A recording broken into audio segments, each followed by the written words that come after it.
You Chelsea fans, welcome back to Bridge of Blue bareng gue Nanda Sugiono. Di video kali ini gue akan mengupdate beberapa informasi mengenai Chelsea, terutama transfer dari Maxime Lacroix. Tapi sebelum gue mulai, gue pengen sapa-sapa dulu seluruh True Blue yang sudah bergabung di channel ini.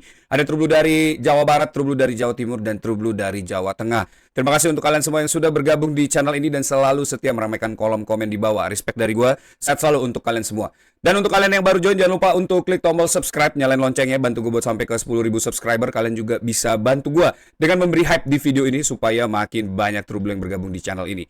Sebelumnya gue pengen minta maaf atas kendala audio di beberapa episode terakhir karena ada kabel yang memang harus gue ganti. Tapi di episode ini harusnya sudah tidak bermasalah lagi ya. Thank you buat kalian yang sudah mengingatkan di kolom komen dan selalu support gue. Terima kasih banyak.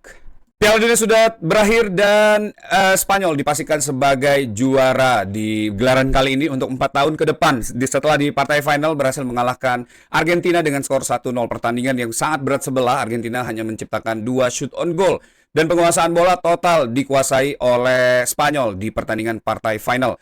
Tapi yang menarik adalah kartu merah dari Enzo Fernandez di menit ke 90+3 akibat pelanggaran akumulasi kartu kuning ya. Ini membuat penutupan turnamen bagi Enzo Fernandez yang tidak terlalu menyenangkan. Dan setelah di semifinal kemarin banyak hujatan juga untuk Enzo Fernandez karena selebrasi yang cukup kontroversi ke para fans Inggris ya. Ini tentu membuat tanda tanya besar apakah memang seorang Enzo Fernandez ini sudah meniatkan akan segera pergi dari Chelsea ya. Tapi gue pribadi membuat beberapa opini di video gue sebelumnya ya mengenai Enzo Fernandez karena menurut gue pemain tipikal seperti Enzo Fernandez ini cukup dibutuhkan untuk squad Chelsea ya untuk membuat progres dan compete sebagai Premier League title challenger di musim ini ya. Tapi tentu banyak dari kalian yang juga tidak sepakat dengan opini gue, but it's okay. Karena dari gue pribadi, tipikal pemain seperti Enzo Fernandez yang mau menjadi mortir ya untuk timnya, ini adalah salah satu pemain yang juga bisa mengeskalasikan kemampuan terbaik tim di saat-saat penting ya. Dan kita tahu peran Enzo Fernandez sendiri membawa Argentina ke partai final ini tentu sangat krusial. 2 gol melawan Mesir dan Swiss ya. Ini membuat nama Enzo Fernandez menjadi salah satu pemain yang sangat pivotal dan sangat penting di timnas Argentina di pagelaran kali ini. Tapi sayangnya kita tidak melihat beautiful last dance dari Lionel Messi ya di pertandingan terakhir ini, dan akhirnya Argentina harus pulang dengan posisi kepala menunduk karena harus mengakui kehebatan sepak bola yang dikembangkan oleh Spanyol. Dan itu gue rasa bukan cuma gue yang terkesan dengan kemampuan Spanyol yang menguasai pertandingan ini, tapi hampir seluruh fans di seluruh dunia pasti menyatakan ini Spanyol benar-benar layak untuk menjadi juara di turnamen ini ya. Coba tulis pendapat kalian di kolom komen mengenai pertandingan final di Piala Dunia 2026 ya. Sebelum gue beralih ke berita mengenai Chelsea, jangan lupa untuk kalian yang ingin membeli jersey klasik dengan kualitas modern, langsung aja ke jerseymegastore.id, klik tombol all product dan kalian bisa pilih jersey favorit kalian. Check out menggunakan kode JMS10 untuk mendapatkan diskon 10%. Jadi tunggu apa lagi, langsung aja ke jerseymegastore.id, klik all product, pilih jersey favorit kalian dan check out menggunakan kode JMS10 untuk mendapatkan diskon 10%. Kemarin ada yang komen juga mengenai koleksi Chelsea ya. Jujur sepanjang bulan ini hampir menuju ke bulan Agustus ya saat Chelsea datang ke Indonesia, ini stoknya sudah sangat tipis. Jadi gue coba untuk nanti akan restock lagi mungkin setelah pagelaran dari timnas dari AC Milan melawan Chelsea ya di GBK ya. Oke, kita mulai aja ke berita pertama. Ini ada berita update dari situasi transfer Maxime Lacroix. Nah, ini dilansir dari Sami Mokbel ya dari BBC. Maxime Lacroix saat ini transfernya sudah terakselerasikan ya, dan beberapa obrolan ini mulai terjadi antara Chelsea dan juga Crystal Palace. Tapi yang pasti Crystal Palace menginginkan 60 juta pound sterling untuk transfer seorang Maxime Lacroix. Nah, kalau Chelsea sendiri kemarin informasi terupdate itu di angka 50 juta pound sterling ya. Chelsea bersedia untuk mentransfer pemain ini dari Crystal Palace dengan mahar 50 juta. Tapi yang update terbaru itu Todd Boehly ya dan juga Ekbali dari Amerika ini bertemu dengan petinggi dari Crystal Palace untuk membicarakan transfer dari Maxime Lacroix. Kelihatannya ada sinyal positif dan saat ini transfernya sudah semakin menjadi di penghujung dan kelihatannya di minggu ini atau minggu depan semoga aja transfer dari Maxime Lacroix ini segera diumumkan. Tapi secara prinsipal pemain dan klub ini sudah menyetujui personal term agreement ya. Jadi sebenarnya tidak ada problem lagi antara Maxime Lacroix dan juga Chelsea. Tinggal bagaimana Chelsea menggerakkan transfer ini dan segera meresmikan ya supaya langsung here we go. Karena problemnya adalah Arsenal yang juga kehilangan pemain bertahannya yaitu William Saliba di partai semifinal Piala Dunia kemarin ya. Ini cukup memberi sinyal tanda bahaya untuk Maxime Lacroix karena pemain ini kemungkinan besar bisa saja diincar oleh Arsenal. Tapi secara pribadi gue juga udah sampein di video gue sebelumnya, ini pemain harusnya punya punya pertimbangan lah kalau pindah ke Arsenal setelah Saliba pulih dari cedera, apa yang akan terjadi dengan seorang Maxime Lacroix. Tapi ya gue berharap semoga pilihan utamanya adalah ke Chelsea, dan di Chelsea tentu ini dia bisa banget menjadi seorang first team center back ya, yang tentu akan dimaksimalkan oleh Xabi Alonso di musim ini ya. Jadi ini mungkin 70%, 80% kemungkinan besar akan segera diumumkan di minggu ini, dan semoga aja Maxime Lacroix akan menjadi rekrutan keempat berarti ya di musim ini, seandainya memang benar terjadi di Chelsea ya. Dan kita lihat, gue sih cukup yakin kita akan mendapatkan Maxime Lacroix dan Chelsea pelan-pelan akan kembali lagi ke jalur kemenangannya ya. Coba tulis pendapat kalian, Maxime Lacroix, apakah kalian masih punya opsi lain atau ini pemain harus benar-benar segera ya, dan apakah ini akan menjadi upgrade di belakang Chelsea atau dia justru flop di musim ini? Tulis pendapat kalian di kolom komen di bawah. Nah, ini ada set story juga mengenai Morgan Rogers ya, yang saat ini sudah tes medical dan sudah dinyatakan lulus, dan kemungkinan hari ini atau paling telat besok Chelsea akan mengumumkan mengenai rekrutan Morgan Rogers ya. Ini Morgan Rogers menjadi rekrutan termahal di Inggris saat ini dengan nilai transfer 117 juta pound sterling. Morgan Rogers sendiri diceritakan di Athletic ya, ini benar-benar terkesan dengan cara Xabi Alonso menjelaskan proyek yang akan dijalankan Alonso di Chelsea di musim ini ya. Itu menjadi faktor utama kenapa Morgan Rogers lebih memilih Chelsea dibandingkan dengan Arsenal. Tapi selain itu ada juga beberapa informasi yang dilansir dari The Athletic ini mengenai keterlibatan para pemain juga ya. Ini lingkaran-lingkaran terdekatnya Morgan Rogers yang berada di Chelsea untuk mengajak pemain ini bergabung bersama skuad Xabi Alonso ya. Dan menurut Chelsea ini Morgan Rogers merupakan salah satu pemain yang juga akan cocok dengan dressing room Chelsea di musim ini ya. Banyak juga yang menanyakan kira-kira ini Morgan Rogers bakal dimainin seperti apa di Chelsea. Nah, menurut The Athletic ya, ini Chelsea sudah atau Xabi Alonso sudah menelpon Morgan Rogers dan menyatakan pemain ini akan dimainkan di sebelah kiri dengan Cole Palmer di posisi nomor 10, dan di sebelah kanan ini menyisakan Estevao, terus ada Pedro Neto, Quenda ya, yang akan memperebutkan posisi di wing sebelah kanan. Nah, ini tentu akan sangat cukup rumit menurut gue di musim ini ya untuk merotasi pemain sayap, karena kita lumayan banyak pemain sayap ya di musim ini, dan kelihatannya dari schedule dan pertandingan juga cukup sedikit.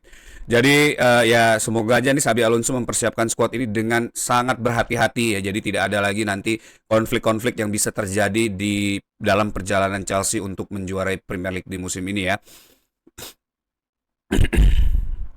Rogers juga menyatakan ada koneksi dengan Xabi Alonso ya, dan dia juga sangat impress dengan pelatih ini, karena itu adalah salah satu keputusan terbesar Rogers untuk memilih Chelsea. Ya, ini tentu sudah sesuai seperti yang kita bahas ya.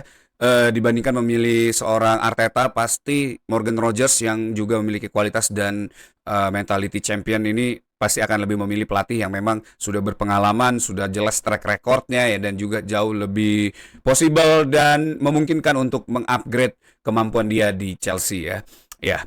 Nah, kemudian juga ada informasi bahwa ini ada kemungkinan menjadi left wing Morgan Rogers juga bisa menjadi pemain nomor 10 dan juga false 9 ya, dan midfield di belakang ya di posisi nomor 8. Yang menjadi faktor utama bagi Xabi Alonso merekrut Morgan Rogers adalah physicality-nya dan juga attitude yang menurut Xabi Alonso ini akan klop dengan skuadnya di musim ini ya. Karena menurut Xabi Alonso attitude dari seorang Morgan Rogers itu sangat humble dan juga punya mentality dan leadership yang bisa menggerakkan dressing room menjadi jauh lebih baik lagi. Nah, ini yang gue suka dari Xabi Alonso. Jadi bukan cuma pertimbangan soal skill dan juga fit role-nya di dalam tim ya, tapi juga Xabi Alonso memikirkan kira-kira attitude pemain ini bisa klop sama dressing room atau bisa punya efek positif di dressing room atau tidak ya. Nah, ini tentu hal yang juga sangat penting bagi seorang manajer untuk mengupgrade kualitas baik bukan hanya teknis ya tapi juga non teknis dari sebuah tim. Dengan adanya penilaian ini tentu gue yakin ada faktor atau variabel yang akan diukur ya dalam setiap tes, mungkin dalam tes medisnya atau di dalam tes psikologisnya bahwa nih pemain benar-benar sesuai dengan yang diharapkan oleh manajer tersebut ya. Ya semoga aja itu merupakan efek yang positif juga nanti ya dibawa oleh Morgan Rogers ke dressing roomnya Chelsea. Nah ini berita yang tadi gue udah bahas juga dari The Athletic ya bahwa transfer dari Morgan Rogers ini juga selain involvement dari Xabi Alonso yang pengaruhnya besar banget ya dari telepon yang dia lakukan, tapi juga ada ada involvement juga dari seorang Ekbali sebagai owner dan juga para director ya. Ada Paul Winstanley, Lawrence Stewart, Joe Schilt dan juga Sam Jewell. Selain itu, Reece James juga sudah berbicara dengan Morgan Rogers saat di Piala Dunia ya, karena mungkin dia satu hotel dan juga sering bertemu ya. Jadi Reece James ini sudah menyarankan Morgan Rogers untuk segera ke Chelsea ya. Selain itu juga Cole Palmer katanya juga memberi atau mengirimkan teks ya, mungkin WA atau iMessage ya untuk Morgan Rogers segera bergabung bersama Chelsea. Nah ini kalau teman-teman ingat di beberapa di musim lalu ya, di episode musim lalu yang saat kita membahas gonjang-ganjing Marco Correa dan juga Enzo Fernandez, itu gue ingetnya di libur international break ya, di 14 hari sebelum Chelsea akhirnya kalah melawan PSG dan lain-lain. Nah di situ diceritakan bahwa Reece James dan juga Cole Palmer ini sudah diinfokan siapa pemain yang akan dibawa Chelsea dibawa oleh owner ya, Ekbali dan juga sporting director ke Chelsea di musim ini ya. Nah, kemungkinan besar itu adalah salah satunya Morgan Rogers karena dari informasi pada saat itu Reece James dan juga Cole Palmer sudah diberitahu dan mereka akhirnya lelo ya dari semua protes yang terjadi pada saat itu. Nah, itu juga mungkin menjadi salah satu faktor kenapa Reece James dan Cole Palmer sangat aktif dalam mendapatkan pemain ini. Jadi ini pemain mungkin sudah diincar, sudah dipetakan oleh seluruh sporting director dan juga owner ya, dan di present ke Xabi Alonso dan akhirnya Xabi Alonso mungkin approval dan go ahead mengenai transfer ini dan akhirnya semua ini terjadi ya. Kita sebagai fans tentu sangat happy ya dengan pembelian Morgan Rogers dan semoga aja Morgan Rogers bisa segera perform ya untuk Chelsea di musim ini ya. Nah, Morgan Rogers sudah dipastikan lolos medical test ya per hari ini dan segera akan diumumkan sebagai pemain Chelsea. Nah, ini Ekbali juga katanya menurut Nizal Kinsella ya, setelah 5 kemungkinan ya akan ada 5 signing di summer ini dan ini berarti ya signing ke-4 ya atau ketiga, berarti masih ada 2 lagi kemungkinan Maxine Lacroix dan satu lagi mungkin akan ada marquee signing untuk center back bagi Chelsea di musim ini ya, di summer ini. Nah, Chelsea juga akan banyak mengeluarkan pemain dan juga meloan ya untuk memberikan balancing dalam financial Chelsea di transfer musim panas ini ya. Karena menurut Nizar Kinsella kemungkinan besar ada lusinan pemain ya, satu lusin pemain yang akan dikeluarkan dari 37 senior pemain senior yang ada di Chelsea di musim transfer musim panas ini ya. Karena Chelsea membutuhkan uang sebanyak mungkin untuk membuat kesehatan raca transfer mereka dan raca keuangan supaya tidak mendapatkan hukuman ya dari FA. Nah, itu kita lihat nanti siapa aja yang akan keluar. Kemarin udah ada Marco Correa, kemungkinan besar Garnacho, Mark Yu ya dan juga Badiashile, Seldisasi ya, itu yang kemungkinan besar akan dikeluarkan Chelsea di transfer musim panas ini. Dan update informasi mengenai Nicolas Jackson yang juga diincar oleh Unai Emery ya dan Aston Villa. Nah, ini semoga kemarin gue sempat bahas juga di Chelsea Corner bersama Hanif Tamrin ya dan juga teman-teman Chelsea lain mengenai keberadaan Nicolas Jackson. Kalau gue pribadi, kalau angka yang diberikan oleh Aston Villa ini oke, gue lebih ingin melepas Nicolas Jackson ke Aston Villa supaya transfer dari seorang Morgan Rogers ini nggak kerasa gede banget ya, karena uang yang kita keluarin buat Aston Villa itu akhirnya kembali lagi ke Chelsea ya. Tapi banyak juga beberapa True Blue yang kontra dengan pendapat gua, katanya Nicholas Jackson ini harus bisa dimanfaatkan lagi di musim ini ya, dan secara in reality Xabi Alonso itu tetap memperbolehkan Nicholas Jackson untuk ikut preseason ya, dan dia akan dibawa juga katanya ke Asia untuk melihat apakah Nicholas Jackson ini bisa integrasi dan survive ya, dan juga bisa impress seorang Xabi Alonso sehingga posisinya aman di squad Chelsea di musim depan ya. Kita tahu Nicholas Jackson juga punya pengaruh besar terhadap performa Cole Palmer ya, sepanjang mereka berdua dimainkan biasanya Cole Palmer selalu punya clutch moment dan juga berhasil menciptakan gol atau assist. Tapi ada juga di sisi negatif, kalau teman-teman ingat ada conversion yang gagal dilakukan oleh Nicholas Jackson, sekitar 32 peluang yang gagal dijadikan gol ya bagi Nicholas Jackson di dua musim kemarin. Nah, jadi ya masih plus minus lah. Tapi dengan keberadaan Morgan Rogers, menurut gue Nicholas Jackson mungkin lebih baik dilepas karena satu, posisinya juga akan sulit ya bagi Chelsea. Kedua, ini pemain kan pengen dimainkan secara reguler. Tentu untuk posisi striker nggak mungkin karena kita punya Joe Pedro ya, yang pasti akan dimainkan taking order nomor 1 di Chelsea. Di sebelah kiri kita udah punya Morgan Rogers. Jadi menurut gue berat untuk Nicholas Jackson untuk tetap berada di Chelsea. Kemungkinan nanti kalaupun dipaksakan akan menjadi bom waktu untuk Chelsea. Tapi gue pengen minta pendapat kalian tentang Nicholas Jackson. Coba tulis pendapat kalian di kolom komen di bawah ya. Nah, berita terakhir ini ada update dari Lewis Hall yang kata Tim Talk ya, Chelsea ini akan kembali lagi memonitor pemain back kiri dari Newcastle United, Lewis Hall. Walaupun Lewis Hall lebih ingin pindah ke Manchester United ya, seandainya meninggalkan Newcastle, tapi keberadaan Chelsea juga tidak bisa dipandang sebelah mata karena kita sudah take over 2 pemain ya dari Inter Milan dan juga dari Arsenal. Nah, ini apakah kemungkinan Chelsea akan menghijack pemain ini lagi dari Manchester United. Tapi peluang ini hanya aktif jika Pep Chavaria sangat sulit untuk didapatkan Chelsea ya dari Rayo Vallecano, karena saat ini Pep Chavaria sendiri masih belum bisa ditransfer ke Chelsea karena Rayo Vallecano menginginkan value-nya sekitar 21 juta pound sterling lebih ya untuk mentransfer seorang Pep Chavaria, sedangkan Chelsea tidak ingin mengeluarkan dana sebesar itu untuk Pep Chavaria. Dan seandainya nanti memang Lewis Hall ini menjadi salah satu pilihan utama Chelsea ya, dan Chelsea berhasil merekrut pemain ini berarti Chelsea akan memainkan formasi 4 back di belakang ya. Jadi mungkin Liva Colwill, Maxine Lacroix, Lewis Hall dan Reece James ya di tengah. Seandainya Enzo Fernandez belum pergi, Enzo Fernandez, Caicedo, Morgan Rogers, Palmer, Estevao dan juga Joe Pedro. Wow, itu squad yang kayaknya sangat capable ya. Tinggal nanti bagaimana Robert Sanchez mengkoordinasikan defense ya bersama squad baru Chelsea di belakang.